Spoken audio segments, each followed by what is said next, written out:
चलो, so that is all about the offer curves. ये एकदम बेसिक कंसेप्ट था ऑफर कर्व्स का। आपको बुक के अंदर इंडिया ब्रिटेन दोनों के ऑफर कर्व्स बने हुए दिए गए हैं, ठीक है। अब यहाँ पर नेक्स्ट हमारी बहुत important theory, that is a Marshall theory of offer curves, ठीक है। ये उसी की थियोरी है, ये जो हम लोगों ने बात किया ना, ये मार्शल थियोरी के बारे में ही बताया हुआ है, लेकिन यहाँ पर एग्जाम्पल चेंज करके बताया कि रबर और टेक्सटाइल, ये दो एग्जाम्पल्स लिए हैं यहाँ पे, ठीक है। आप लोग देख सकते हो पेज नंबर 51 पे, 51 वाली जो नंबर है पेज, उसके अंदर ऐसा वाला ऑफर कर्व बनाया हुआ है, एंड दिस इज, इसके अंदर से बीच में लाइन है, that is terms of trade. ये टर्म्स ऑफ ट्रेड है हमारी लाइन, ठीक है। तो ये जस्ट इस थियोरी के अंदर भी इतना ही बताया हुआ है। देखो क्या लिखा है यहाँ पे, अब the principle of reciprocal demand was developed by J.S. Mill in 1948 in his books principle। ये ना J.S. Mill related थोड़ा बहुत बताया है। ऑफर कर्व क्या होता है, so offer curve may be termed as a combination of a two commodities which a nation find acceptable in trade। ये भी लिख सकते हैं हम लोग ऑफर कर्व क्या है, it's a combination of two commodities, cloth and tea, ठीक है, जो एक्सेप्टेबल लगे दोनों कंट्रीज को ट्रेड करने के लिए, तो ऑफर कर्व हम लोग यहाँ पे सेट करते हैं। In other words, offer curve of a country denote how much of imports a country requires, कितना हम लोगों को इंपोर्ट करना चाहिए और सामने कितने हम लोग क्वांटिटीज एक्सपोर्ट कर सकते हैं। तो कंट्री में भी having favourable terms of trade और इनफेवरेबल अनफेवरेबल टर्म्स ऑफ ट्रेड भी हो सकता है। सो फेवरेबल कब होगा, जब हमारे पास एक्सपोर्ट्स हम लोग ज्यादा करें, इंपोर्ट्स कम करें तो फेवरेबल टर्म्स ऑफ ट्रेड, और अगर हम लोग इंपोर्ट्स ज्यादा करेंगे एक्सपोर्ट्स कम करेंगे तो अनफेवरेबल टर्म्स ऑफ ट्रेड। ये तो बेसिक्स है, ये एकदम है, ठीक है। और यहाँ पे अभी फिर से वही बताया हुआ है, ऑफर कर्व दूसरे तरीके से भी बन सकता है कि offer curve of a nation can be derived from the nation's production frontier and indifference curve the various hypothetical relative commodity prices at which trade could takes place. मैं ये चीज आपको समझा रही हूँ, ये ऑफर कर्व का बेसिक था एकदम।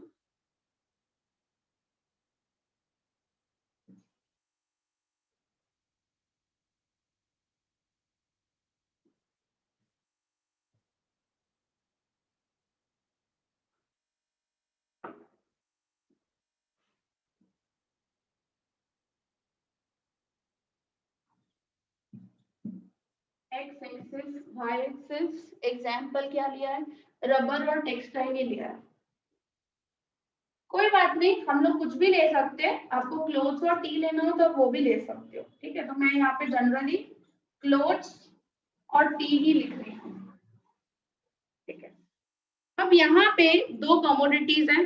अब सबसे पहले तो ये बात समझो कि प्रोडक्शन पॉसिबिलिटी कर्व क्या होता है। प्रोडक्शन पॉसिबिलिटी कर्व हमेशा क्या होता है, एक्स एक्सिस के जीरो के ओरिजिन के इसमें, this is a production possibility curve. ऐसे बनता है ये, कैसे बनता है ये प्रोडक्शन पॉसिबिलिटी कर्व, मतलब ऐसा समझो कि एक जमीन है, ठीक है, प्रोडक्शन करने के लिए। अब हमारे पास दो प्रोडक्ट्स है, क्लोथ्स और टी। अब वो जमीन पर ऐसे कौन से ऑल्टरनेटिव्स होंगे, मैं यहाँ पे एग्जांपल दूं। से फॉर एग्जांपल ये जमीन है, ठीक है, अगर मैं इतना टी का प्रोडक्शन करूंगी तो बाकी क्लोथ्स का प्रोडक्शन कर सकूंगी, ठीक है। एक सबसे पहला ऑल्टरनेटिव आया, अगर टी का इतना प्रोडक्शन करूंगी तो क्लोथ्स का इतना प्रोडक्शन कर सकूंगी, या तो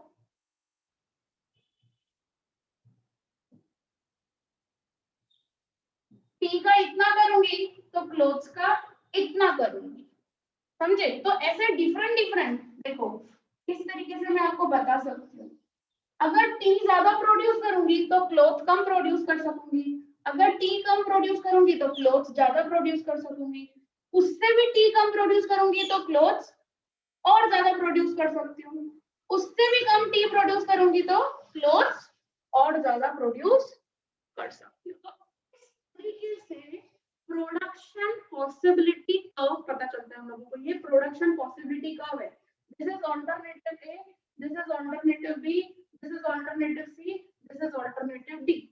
For example, ये 1, ये 2, ये 3, ये 4, ये 1, मैं इधर 5 ले रही हूँ, 5, 10, 15 और ये 20 फॉर एग्जाम्पल. आई थिंक यहाँ पे बड़ा स्पेस आ रहा है, तो मैं इसको थोड़ा सा बड़ा कर दे रही हूँ. 5 और यहाँ पे ऐसा समझ लो 70 और यहाँ पे है फॉर एग्जाम्पल 20, ठीक है, और यहाँ पे ऐसा समझो 26 जितना हो रहा. ऐसे ही मैंने तो अपनी मर्जी से लिया है जो भी मेरे को लेना हो. अब देखो, अगर 5 टी प्रोड्यूस करूंगी तो सामने क्लोथ कितना प्रोड्यूस कर सकती हूँ? 4. अगर 17 टी प्रोड्यूस करूंगी तो क्लोथ कितना प्रोड्यूस कर सकती हूँ? 3. अगर 20 टी प्रोड्यूस करूंगी तो 2 सिर्फ क्लोथ प्रोड्यूस कर सकती हूँ. मतलब आपको एक चीज यहाँ पे दी हुई है थी कि ये जो लैंड है उस लैंड को पूरी तरीके से इस्तेमाल करना है ये 2 प्रोडक्ट्स के अंदर. और एक सिंपल सी चीज है कि अगर पूरे जमीन पे सिर्फ टी प्रोड्यूस करूं तो टी क्या होगी? मैक्सिमम. से फॉर एग्जांपल 30 और क्लोथ क्या होगा? 0. ये टी क्या हो सकती है? Maximum. Same as it is अगर ये पूरे जमीन पर सिर्फ हम लोग क्या प्रोड्यूस करें? सिर्फ क्लोथ्स, तो टी क्या हो जाएगी? 0 और क्लोथ्स क्या हो जाएंगे? मैक्सिमम. फॉर एग्जांपल 6, मैं 1 2 3 4 ले रही हूँ ना, इस तरीके से 6. समझे? अभी फिर आ जाएगा ऑल्टरनेटिव ऐसे अलग अलग से. अगर क्लोथ 1 प्रोड्यूस करूंगी तो टी 5 कर सकूंगी, दोनों का कोलैबोरेशन. तो हम लोग क्या निकाल रहे हैं कि हमारे पास एक जमीन है, उस जमीन पर हमारे पास 2 प्रोडक्ट्स ग्रो करने के लिए हमारे पास चीज है कि भाई हम लोग अगर पूरा वो करेंगे तो टी तो कुछ भी नहीं प्रोड्यूस कर सकूंगी, अगर टी पूरा प्रोड्यूस करूंगी तो क्लोथ कुछ नहीं कर सकूंगी. और ऑल्टरनेटिव्स भी आ रहे हैं, कॉम्बिनेशन भी आ रहा है कि दोनों को अगर मिक्स करके करना हो, आधे जमीन पे टी करना हो, आधे जमीन पे क्लोथ करना हो, या 1/4 जमीन पे टी करना हो, बाकी के जमीन पे क्लोथ करना हो, तो ये क्या हो रहा है? हमारे को एक कर्व मिल रहा है, इसको हम लोग बोलते हैं प्रोडक्शन पॉसिबिलिटी कर्व. तो इतने ये प्रोडक्शन पॉसिबिलिटी कर्व से हमको ये पता चलता है कि ये ऑल्टरनेटिव्स है, A B C D D, different alternatives we have. ठीक है, और हमारी जो जमीन है वो पूरे तरीके से यूज हो रही है, कहीं से भी कुछ भी बाकी नहीं है कि भाई वो जमीन ऐसे ही पड़ी हुई है, इतना वाला पार्ट, ऐसा नहीं है, कुछ भी, पूरी जमीन यूटिलाइज हो रही है. ठीक है, तो ये this is a production possibility curve. मैंने आपको ये जस्ट समझाया.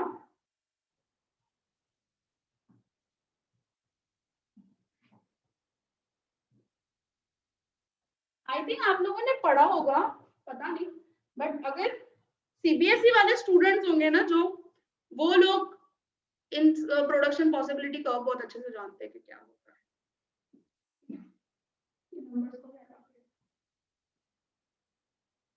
तो हमारा प्रोडक्शन पॉसिबिलिटी कर्व कैसे जाता है? इस तरीके. ठीक है, this is my production possibility curve.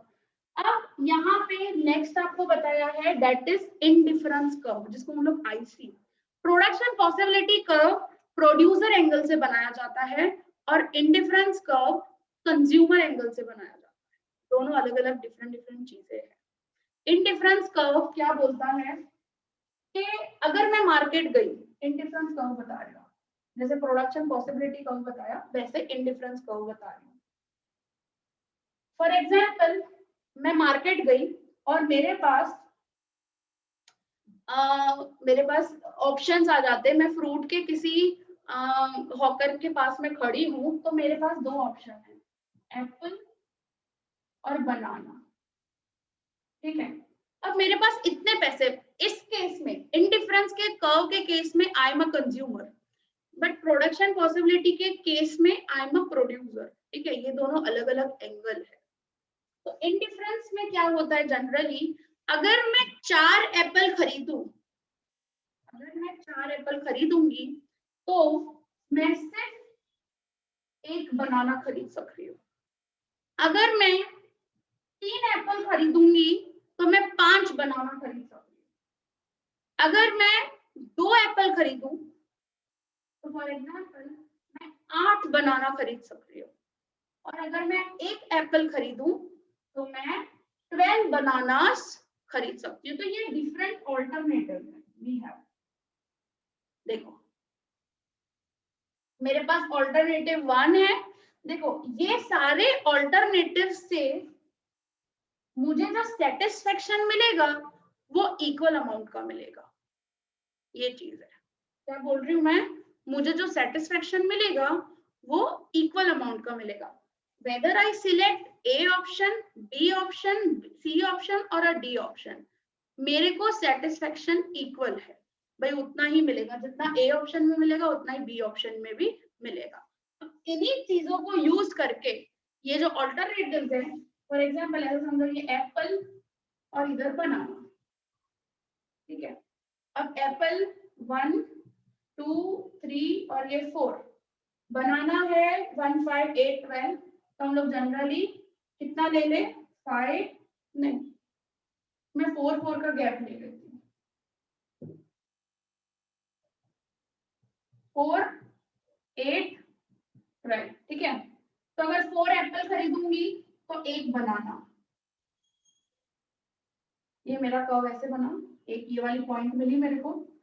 3 Apple खरीदूंगी तो 5 बनाना, ठीक है। तो ये 5 बनाना मेरे और ये 3 एप्पल, ठीक है। फिर 2 एप्पल्स खरीदूंगी तो 8, दिस इज द ऑल्टरनेटिव सी। और अगर 1 एप्पल खरीदूंगी तो 12 बनाना। तो ये मेरे को मिल गया ऑल्टरनेटिव, और इसको मैं ये कर्व बनाऊंगी ऐसे। ये मेरा कर्व जनरली आईसी कर्व बनता है ऐसे, इस तरीके से बनता है आईसी कर्व, समझे। अब देखो अगर मेरा कर्व फॉर एग्जांपल ये बाहर वाले साइड हुआ, मतलब इंक्रीज हुआ, तो सेटिस्फेक्शन बढ़ेगा मेरा, यस और नो। अगर मेरा कर्व ये साइड जा रहा है और बढ़ रहा है, मतलब सेटिस्फेक्शन लेवल और ज्यादा बढ़ेगा। लेकिन अगर मेरा कर्व अंदर के साइड कर्व और ज्यादा हो रही हो तो मेरा सेटिस्फेक्शन लेवल कम हो जाएगा, क्योंकि मैं तो मेरे पास मैक्सिमम सेटिस्फेक्शन वाला ये वाला, देखो ये वाला, लेकिन उससे भी ऊपर जाऊंगी तो मुझे और ज्यादा सेटिस्फेक्शन मिलेगा, ठीक है। तो ये जनरल सी आईसी कर्व इस तरीके से होता है। तो अभी क्या करना है, आईसी कर्व और प्रोडक्शन पॉसिबिलिटी कर्व को कंबाइन कर, तो ये प्रोडक्शन इतना और आईसी कर्व इतना है हमारा। जस्ट देखो यहाँ पे आपको कितने आईसी दिए हुए, 3 आईसी दिए हुए होंगे, 1 2 3, हाँ। तो ये 3 आईसी कर्व्स, ये आईसी कर्व 1, ये आईसी कर्व 2, ये आईसी कर्व 3। जितना ऊपर आईसी कर्व जाएगा उतना सेटिस्फेक्शन लेवल बढ़ेगा, लेकिन सामने प्रोडक्शन भी तो होना चाहिए। प्रोडक्शन तो इस पॉइंट पे हो रहा है, सामने गुड्स भी तो होने चाहिए ना हमारे पास, वो चीज भी देखी जाती है कि भाई जितना ऊपर जाएगा मेरे को पता है सेटिस्फेक्शन लेवल सामने कस्टमर का बढ़ेगा ही बढ़ेगा। बट हमारे पास प्रोडक्शन, यहाँ पे देखो ये वाली पॉइंट है, ये वाली पॉइंट को मैं P दे रही हूँ और यहाँ पे मैं M, और देखो यहाँ पे N। ये वाली जो पॉइंट है, मतलब आप सोचो 0 to M क्लोथ्स जो है और 0 to M T, इस पॉइंट पे पर्टिकुलरली क्या हो रहा है, दोनों कंट्रीज को फायदा मिलेगा। जो टी प्रोड्यूस कर रहा है और क्लोथ्स ले रहा है, और जो क्लोथ्स सामने देखो अगर क्लोथ्स दे रहे हैं, हम लोगों ने पढ़ा था ना, इंडिया टी में अच्छी है, ब्रिटेन क्लोथ्स में अच्छा है। तो ब्रिटेन क्या देगा, OM जितना क्लोथ्स प्रोवाइड करेगा और इंडिया ON जितना टी प्रोवाइड करेगी। तो इन दोनों को क्या होगा, प्रोडक्शन भी होगा प्लस पॉसिबिलिटी, उनका सेटिस्फेक्शन लेवल भी क्या हो जाएगा, सही हो जाएगा। इससे हायर सेटिस्फेक्शन लेवल पे जा सकते हैं हम लोग। अगर हम लोग हायर सेटिस्फेक्शन में गए ये वाले पॉइंट पे जनरली, तो आप सोचो कि इंडिया को टी कितनी देनी पड़ेगी सामने।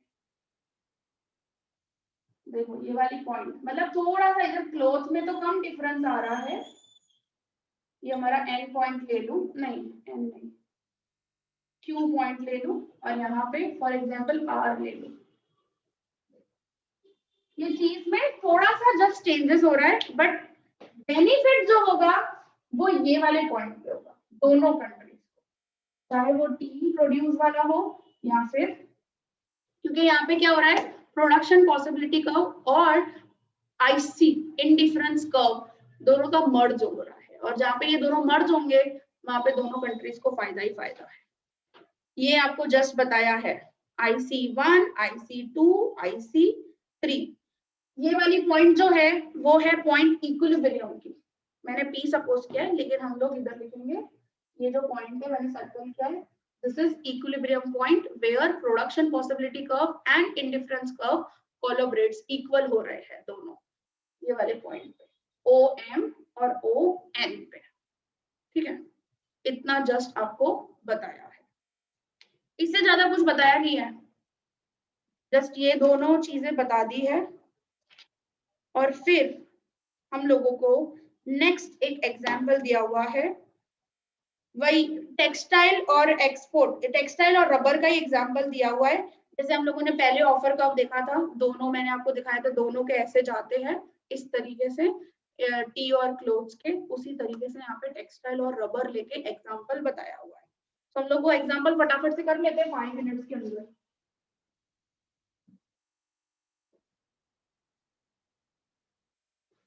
तो लोगों को ना मजाक लगता है एक्सपोर्टिंग इंपोर्टिंग करना, लेकिन है ना मजाक नहीं होता है। अगर बहुत हायर लेवल पे अपने को एक्सपोर्टिंग इंपोर्टिंग ये सब चीजें करनी होती है, ये तो कंट्री का लेवल है, तो बहुत सोच समझ के इंपोर्ट्स एक्सपोर्ट्स ऐसे सब चीजें की जाती है। देखो यहाँ पे एग्जांपल दिया है, टेक्सटाइल एक्सपोर्ट कर रहे हैं और रबर इंपोर्ट कर रहे हैं इंडिया के लिए। ठीक है, इंडिया रबर इंपोर्ट कर रही है और टेक्सटाइल एक्सपोर्ट कर रही है, और यहाँ पे टर्म्स ऑफ ट्रेड बता रहे हैं।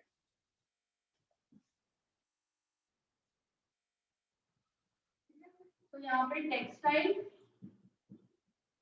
रबर, और ये इंडिया का बता रहे खाली, है ना, और किसका नहीं बता रहे हैं, सामने दूसरी कौन सी कंट्री है यहाँ पे, इंडिया ही बताइए, और बस इंडिया ही बताइए।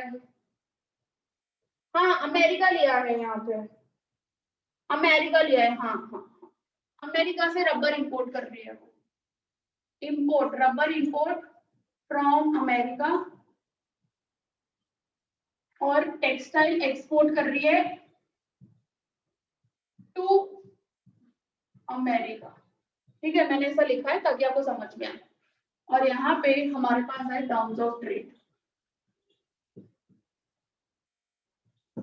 अब देखो टेक्सटाइल दिया हुआ है 25 और इंपोर्ट दिया हुआ है 5, 25 और 5, मतलब अगर 25 टेक्सटाइल एक्सपोर्ट करेगी तो अमेरिका से कितना लेगी, खाली 5 रबर, तो इसका रेशियो आ जाएगा 5:1, 5 के सामने 1। इंडिया अगर 5 मतलब 25 और ये 5 दिया, मतलब 5 टेक्सटाइल देगी तो उसको सामने 1 रबर मिलेगा। ठीक है, तो ये इनका टर्म्स ऑफ ट्रेड है। फिर दूसरा एक सिचुएशन है, दूसरा एक ऑल्टरनेटिव है 40 और 10 का, 40 देगी तो 10, नुकसान में चल रही है इंडिया अभी भी। देखो एक्सपोर्ट 40 कर रही है और इंपोर्ट कर रही है खाली 10, तो ये 4:1 आ रहा है, अभी भी दे ज्यादा रही है ले कम रही है। फिर देखो क्या है 60 और 20, 60 20, 60 एक्सपोर्ट करेगी तो 20 मिलेगा, तो यहाँ पे 3:1 ये वाला रेशियो आ रहा है। 3 देगी तो 1 मिलेगा, और फिर 80 और 40, 80 40, इधर यहाँ पे 80 देगी तो 40 मिलेगा रबड़, तो ये 2:1, और 100 देगी 100 मिलेगा, ऐसा ऑल्टरनेटिव है। 100 देगी 100 मिलेगा, 1:1, और 90 देगी 120 मिलेगा। तो यहाँ पे हमारा क्या हो गया रेशियो, 3:4। अब ये वाली सिचुएशन में India's demand for American rubber reduces, है ना। अमेरिका की डिमांड का क्या कर दिया, इंडिया ने कम कर दिया। इंडिया, अब देखो सामने से अमेरिका बोलता है लो लो 120 रबड़ ले, 120 ले लो, 120 ले लो रबड़, लेकिन इंडिया बोलता है नहीं चाहिए, इंडिया बोलता है 90 ही चाहिए मेरे को। तो टर्म्स ऑफ ट्रेड क्या हो गया, रिवर्स आ गया, है ना, ऐसी सिचुएशन। तो ये चीज होती है जनरली कि हम लोग जिस चीज की ज्यादा डिमांड करते हैं ना, तो सामने वाली कंट्री उतना ही ज्यादा भाव खाती है, और सामने गेन उसको मिलता है। अभी तक देखो ये वाली सिचुएशन में भी नो गेन नो लॉस, ऐसी वाली सिचुएशन है, लेकिन ये वाली सिचुएशन में फायदा किसको हो रहा है, अमेरिका को। एक ऐसी सिचुएशन है जिसमें इंडिया को गेन मिल रहा है, इंडिया 3 देगी तो उसको 4 मिलेगा सामने से, और यहाँ पे ये वाली सिचुएशन में अमेरिका को गेन हो रहा है ना, यही चीज चल रही है, ठीक है। तो इस तरीके से सिर्फ इंडिया का ही खाली जस्ट यहाँ पे बताया हुआ है, और इसी चीज को यहाँ पे ग्राफिकल प्रेजेंटेशन भी की है, same as it is. X axis y axis लिया है, एक्स एक्सिस पे इंपोर्ट्स, वाई एक्सिस पे एक्सपोर्ट्स। तो एक्सपोर्ट्स क्या कर रहे हैं, टेक्सटाइल मतलब वाई एक्सिस पे आएगा, और इंपोर्ट्स जो हम लोग रबर है वो हमारा किस पे आएगा, एक्स एक्सिस पे। तो उसका कर्व देखो ऐसे जा रहा है, मतलब अमेरिका का बनाया है जनरली, ऐसा समझो इस तरीके से। ये धीरे धीरे धीरे धीरे बढ़ता जा रहा है, 5 10 20 40 100, फिर क्या हो गया, नेगेटिव हो गया।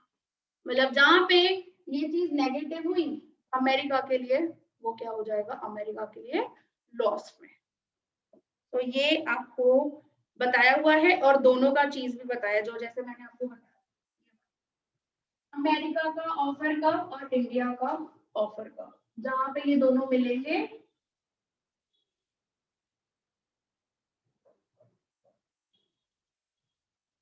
This is a textile,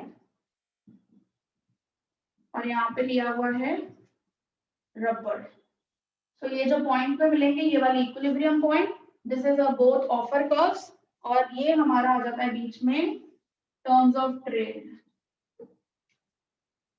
it's so simple to make, और ये बहुत इजी। मार्शल की ऑफर कर्व की थियोरी दी है, उससे ज्यादा कुछ बताया नहीं है, रबर और टेक्सटाइल का जस्ट एग्जांपल लेके बताया है, उसी चीज को खाली वर्ड्स में लिख लेना है अपने को, ठीक है। और यहाँ पे देखो ये चेंज होता रहता है, ये जो कर्व है ये हमारा टर्म्स ऑफ ट्रेड, ये जो कर्व है ना दिस कर्व, ये क्या हो जाता है, ये चेंज होता रहता है, कभी ऊपर चला गया कभी नीचे चला गया, तो सेम एज इट इज ये कर्व भी चेंज हो सकता है, ऐसा नहीं है कि इक्वल ही हो, चेंज हो सकता है ऑफर कर्व। तो प्रैक्टिकल लाइफ में तो दोनों इक्वल्स टू हो, ऐसा हो सकता है, मेरे को बताओ तो सही, ऐसा होगा ही नहीं, पॉसिबिलिटी नहीं है कि भाई ये दोनों ऑफर कर्व क्या हो, दोनों आके मर्ज हो, वो पॉइंट पे ट्रेडिंग हो सके, ऐसा हो ही नहीं सकता है रियल लाइफ में।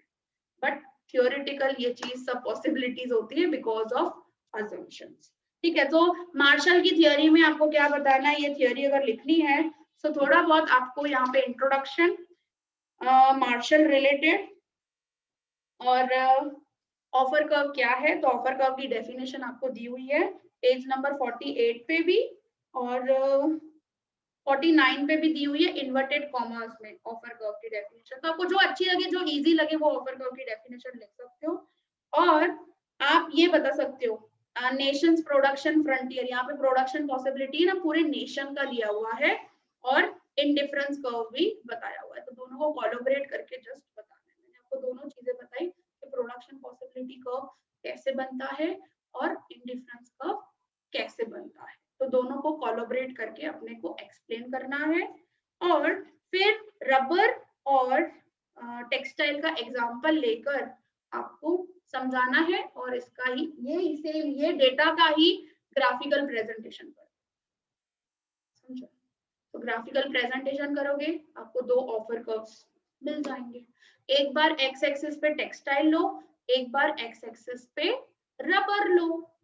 दो ऑफर कर्व्स आप कोलैबोरेट करोगे तो आपको मिल जाएगा, समझे। तो एक पॉइंट, कौन सी पॉइंट आएगी, ये वाली पॉइंट आएगी 100 इक्वल्स टू 100, मतलब 100 देंगे तो 100 होगा। तो ये दोनों पॉइंट पे दोनों ऑफर कर्व्स क्या होंगे, मिलेंगे, ठीक है। तो वो पॉइंट क्या हो जाएगी, हमारी इक्विलिब्रियम पॉइंट, ठीक है। So that's it. उसी को एनालिसिस कर दो, लिख डालो, खत्म हो गई theory, chapter finish offer curves का, ठीक है। किसी को कुछ भी डाउट लगे, अगर आपको कुछ समझ में नहीं आता है जब आप पढ़ने बैठ रहे हो हैंसी, कुछ भी डाउट लगे मेरे को कॉल कर देना या मैसेज कर देना, ठीक है। Okay ma'am.